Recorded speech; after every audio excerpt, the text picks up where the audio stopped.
செய்யறது நான் எப்படி செஞ்சு காட்ட போறேன்றத பத்தி தான் இந்த வீடியோல போட போறேன். அதுக்கு முன்னாடி என்னோட சேனல் உங்களுக்கு பிடிச்சிருந்தா லைக் பண்ணுங்க, ஷேர் பண்ணுங்க, கமெண்ட் பண்ணுங்க, சப்ஸ்கிரைப் பண்ணுங்க, மறக்காம பெல் பட்டனை கிளிக் பண்ணுங்க.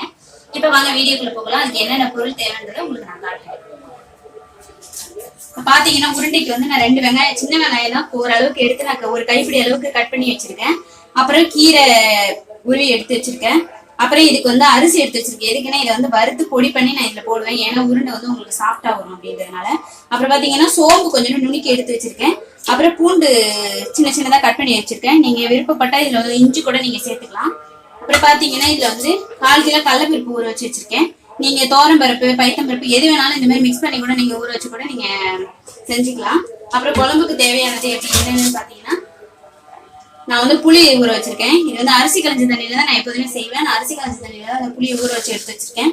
3 தக்காளி கட் பண்ணி எடுத்து வச்சிருக்கேன் குழம்புக்கு வேண்டியது. அப்புறம் பாத்தீங்கன்னா சின்ன வெங்காயம் அதே மாதிரி ஒரு கைப்பிடி அளவு நான் வந்து கட் பண்ணி எடுத்து வச்சிருக்கேன். அதே மாதிரி பூண்டு, கருவேப்பிலை. இதுல வந்து தேங்காய் எப்பவுமே தேங்காய் சோம்பு அரைச்சு ஊற்றுவேன். அதனால நான் தேங்காய் கட் பண்ணி வச்சிருக்கேன்.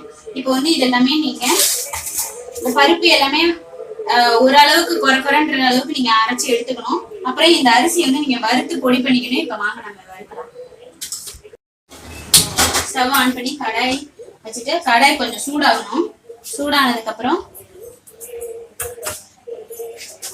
எடுத்து வச்சிருக்க அரிசியை வந்து வெடிச்சு, அதாவது பொரிஞ்சு வரப்ப நம்ம எடுத்து வச்சுக்கணும். கடாய் ரொம்ப சூடாயிடுச்சு. இப்ப நான் சிம்ல அடுப்பு வச்சிருக்கேன். இப்ப வந்து இந்த அரிசியை வந்து நம்ம வறுத்து எடுத்துக்கலாம். அரிசி வந்து நல்லா பொரிஞ்சு வரணும்.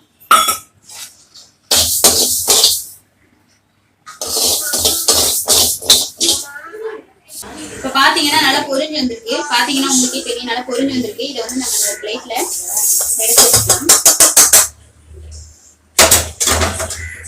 எடுத்து வச்சுட்டு பாத்தீங்கன்னா நான் இதை வந்து வறுத்து எடுத்து தனியா ஆறுறதுக்கு எடுத்து வச்சிருக்கேன். இது ஆறுனதுக்கு அப்புறம் தான் நம்ம பொடி பண்ணணும். அப்புறம் பாத்தீங்கன்னா உருண்டைக்கு வந்து நம்ம வந்து எண்ணெய் கொஞ்சம் ஊற்றி இதை வந்து நல்லா வதக்கி எடுத்துக்கணும். ஏன்னா அப்பதான் சீக்கிரம் வந்து உருண்டை வந்து கெட்டு போகாது. 2 நாள் வரையும் வச்சு சாப்பிடலாம். இதை வந்து நல்லா இப்ப வதக்கி எடுத்துக்கணும் எண்ணெய் கொஞ்சமா ஊத்திட்டு. அதுக்கப்புறம் பாத்தீங்கன்னா இது எல்லாமே அரைச்சி எடுத்துட்டு உங்களுக்கு நான் காட்டுறேன். இப்ப இது வெங்காயத்தை வதக்கிக்கலாம். நம்ம கொஞ்சமா ஆயில் ஊத்தி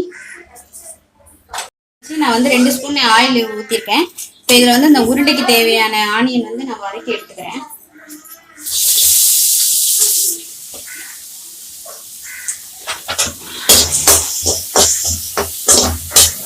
இது கொஞ்சம் நல்லா வதங்கி வரணும். வதங்கி வந்ததுக்கு அப்புறம் இதையும் எடுத்துக்கோங்க. அப்புறம் பாத்தீங்கன்னா நீங்க வந்து தேங்காய் கூட இதுல திருவி நீங்க சேர்த்துக்கலாம். தேங்காய் எதுவுமே திருவிட்டு இது மாதிரி எண்ணெய் ஊத்தாம நீங்க வறுத்துட்டு அந்த வாசனை வர அளவுக்கு வறுத்துட்டு இந்த உருண்டையில நீங்க சேர்த்துக்கலாம். டேஸ்டா இருக்கும். நான் வந்து தேங்காய் சேர்க்கல, குழம்புக்கு மட்டும் தான் நான் தேங்காய் சேர்க்கிறேன். இப்ப நான் இதை வதக்கிட்டு காட்டுறேன். அளவுக்கு வதங்கி எடுத்து பார்த்தாலே உங்களுக்கு தெரியும். இந்த அளவுக்கு வதக்குனா போதும். இப்ப இதை வதக்கி அதை அந்த பிளேட்ல மாத்தி எடுத்து வச்சுட்டு உங்களுக்கு காட்டுறேன். இப்ப பாத்தீங்கன்னா இந்த ஆற வச்சிருக்கேன், இதை பொடி பண்ணி எடுத்துக்கலாம். அதுக்கப்புறம் வந்து கடலைப்பருப்பு ஊற வச்சு வச்சிருக்கேன் இல்லையா, அதை வந்து குறைன்னு அரைச்சி எடுத்துட்டு திரும்ப தேங்காவை வந்து குழம்புக்கு தேவையான தேங்காய் எடுத்து வச்சுட்டு இதையும் அரைச்சி எல்லாமே எடுத்துட்டு வந்துட்டு எப்படி உருண்டை செய்யறது அப்படின்றத உங்களுக்கு நான் காட்டுறேன். வந்து குறைன்னு அரைச்சி எடுத்துட்டு வந்திருக்கேன். உங்களுக்கு பார்த்தாலே தெரியும். இப்போ வந்து இதை இந்த பாத்திரத்துல போட்டுக்கலாம். அப்புறம் இதோட நம்ம என்ன ஆட் பண்ண போறோம்னா நம்ம வந்து பொடியா அரிசி வறுத்து நுணுக்கி வச்சிருக்கோம் இல்லையா, அதையும் இதுல சேர்த்துக்கலாம். அப்புறம் முருங்கைக்கீரை, அப்புறம் வெங்காயம் வதக்கி வச்சிருக்கேன் இல்லையா முருங்கைக்கீரை, அது அப்புறம் பூண்டு, சோம்பு நுணுக்கி வச்சிருக்கேன் இல்லையா அதுவும் போட்டுக்கலாம். இப்போ பார்த்தீங்கன்னா 1 ஸ்பூன் வந்து நான் மஞ்சள் தூள் சேர்க்கிறேன். இந்த அளவுக்கு நான் மஞ்சள் தூள் சேர்த்திருக்கேன்.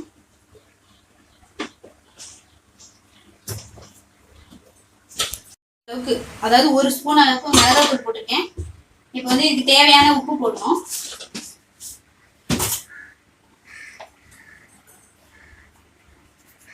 நான் வந்து 1 ஸ்பூன் அளவுக்கு உப்பு போட்டிருக்கேன். 10 நீங்க பார்த்துட்டு போட்டுங்க. இப்போ இதை வந்து எல்லாத்தையும் நம்ம மிக்ஸ் பண்ணி எடுத்துக்கலாம். இதில் வந்து நீங்க வேணா தேங்காய் திருவி அதை வதக்கிட்டு அதை இதில் சேர்த்தீங்கன்னா இன்னும் நல்ல டேஸ்டா இருக்கும். எதுக்கு நான் அரிசிக்கு வறுத்து நுணுக்கி போடுறேன்னா உருண்டை வந்து உங்களுக்கு வந்து ஹார்டா இல்லாம சாஃப்டா இருக்கும். அதனாலதான் நான் போடுறேன். இது எல்லாமே மிக்ஸ் பண்ணி எடுத்துட்டு உங்களுக்கு நான் காட்டுறேன். இப்ப பாத்தீங்கன்னா நான் வந்து நல்லா மிக்ஸ் பண்ணி எடுத்து வச்சிருக்கேன். உப்பு வந்து நான் டேஸ்ட் பண்ணி பார்த்தேன். உப்பு உங்களுக்கு எந்த இது கரெக்டா இருக்கு. உங்களுக்கு தேவைன்னா 10 நீங்க போட்டுக்கோங்க. அப்புறம் பாத்தீங்கன்னா இது வந்து உருண்டை பிடிச்சிக்கோங்க. உங்களுக்கு எந்த சைஸ்ல வேணுமோ அந்த சைஸ்ல உருண்டை பண்ணி எடுத்து வச்சுக்கோங்க. நான் இந்த அளவுக்கு உருண்டை பண்ணி எடுத்து வச்சுக்கிறேன். இது எல்லாமே உங்களுக்கு நான் உருண்டை பண்ணி எடுத்து வச்சுட்டு வேக வைக்கும் போது உங்களுக்கு நான் காட்டுறேன். ஏன்னா நான் உருண்டையெல்லாம் எல்லாமே எடுத்து வச்சிருக்கேன். இதை வந்து நான் வந்து இட்லி பானையில தண்ணி வச்சு இது வந்து ஒரு ஆவி வர அளவுக்கு நம்ம வந்து ஆவி கட்டி எடுத்துக்கப்புறம் நம்ம டைரெக்டாக குழம்புல போடலாமான்னா இறக்கும் போது போடலாம். ஒரு சில வந்து உருண்டை வந்து ஒரு சில டைம் வந்து கரைஞ்சிரும். அதனால நான் எப்போதுமே இந்த மாதிரி வேக வச்சு தான் எடுத்து போடுவேன். இப்போ நான் இது வந்து ஒரு ஆவி வர வரைக்கும் வேக வச்சுக்கலாம். இட்லி பானையில எடுத்து வச்சுட்டேன். இது வந்து இப்போ ஒரு ஆவி வர அளவுக்கு நம்ம வந்து வேக வச்சு எடுத்துக்கலாம்.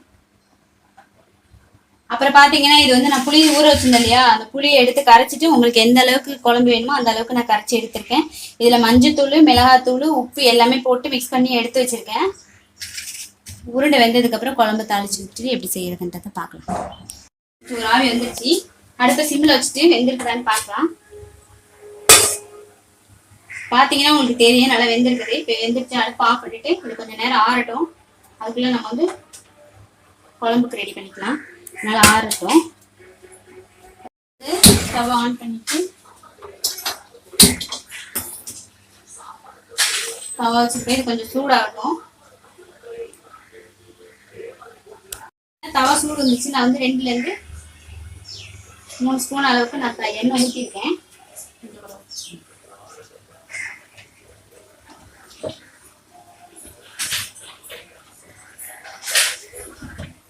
இப்போ வந்து கொஞ்சமா கடுகு, கொஞ்சம் வெந்தயம் எல்லாமே போட்டுருக்கேன். நல்லா பொரிஞ்சு வரட்டும்.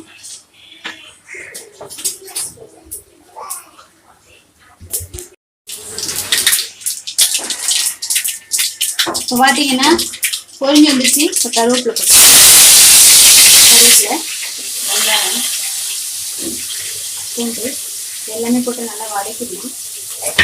எல்லாம் கொஞ்சம் நல்லா வதங்கணும். வெங்காயம், பூண்டு எல்லாமே போட்டு நல்லா வதக்கிட்டு இருக்கேன். எல்லாமே கொஞ்சம் நேரம் வதங்கணும். வதங்கினதுக்கப்புறம் நம்ம தக்காளி சேர்த்துக்கலாம். இப்போ பார்த்தீங்கன்னா ஓரளவுக்கு நல்லா வதங்கி வந்துருச்சு. நம்ம தக்காளி சேர்த்துக்கலாம். தக்காளியும் நல்லா வதங்கணும். நல்லா வதங்குற அளவுக்கு வதக்கி எடுத்துக்கலாம்.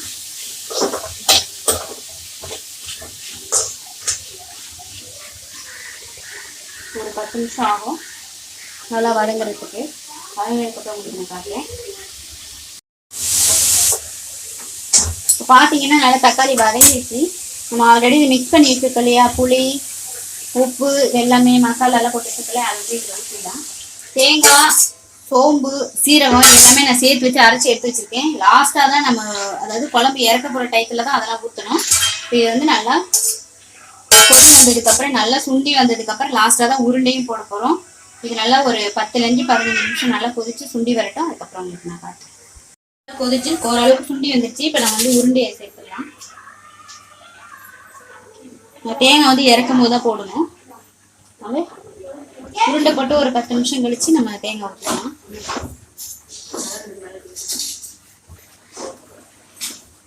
ஏன்னா உருண்டெல்லாம் போட்டிருக்கேன். ஒரு 10 நிமிஷம் கொதிச்சு நல்ல இந்த காரம், புளிப்பு எல்லாமே இந்த உருண்டையில வந்து சேரணும். சேர்ந்ததுக்கு அப்புறம் நம்ம வந்து தேங்காய் போடலாம். போட்டு இறக்கிடலாம். பாத்தீங்கன்னா நல்லா உருண்டை நல்லா கொதிச்சு சுண்டி வந்துருச்சு. அதுலயும் சேர்ந்துட்டு 10 நிமிஷம் ஆயிடுச்சு. இப்ப நம்ம வந்து தேங்காய் சேர்த்துக்கலாம்.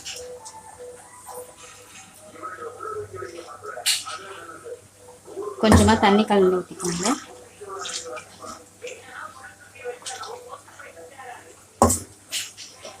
வந்து நல்லா மிக்ஸ் பண்ணிக்கலாம்.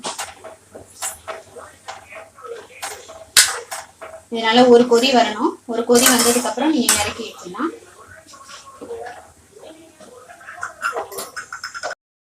தேங்காய் அரைச்சு கொதி வந்துட்டு ஒரு கொதி வந்துட்டு இப்போ வந்து நம்ம ஸ்டவ் ஆஃப் பண்ணிடலாம். ஆஃப் பண்ணிட்டு வேற பாத்திரத்துல எடுத்து வச்சிடலாம். இப்போ பாத்தீங்கன்னா நான் வேற பாத்திரத்துல எடுத்து வச்சிருக்க உருண்டை குழம்பு. இப்போ பாத்தீங்கன்னா எப்படி சுவையான உருண்டை குழம்பு நான் எப்படி செய்யறேன்றதை பத்தி தான் இந்த வீடியோல போட்டிருக்கேன். இந்த வீடியோ உங்களுக்கு பிடிக்கும்னு நினைக்கிறேன். இந்த வீடியோவை நீங்க ஸ்கிப் பண்ணாம பாருங்க. ஓகே ஃப்ரெண்ட்ஸ், நான் அடுத்த வீடியோட உங்களை மீட் பண்றேன். ஓகே, பாய்.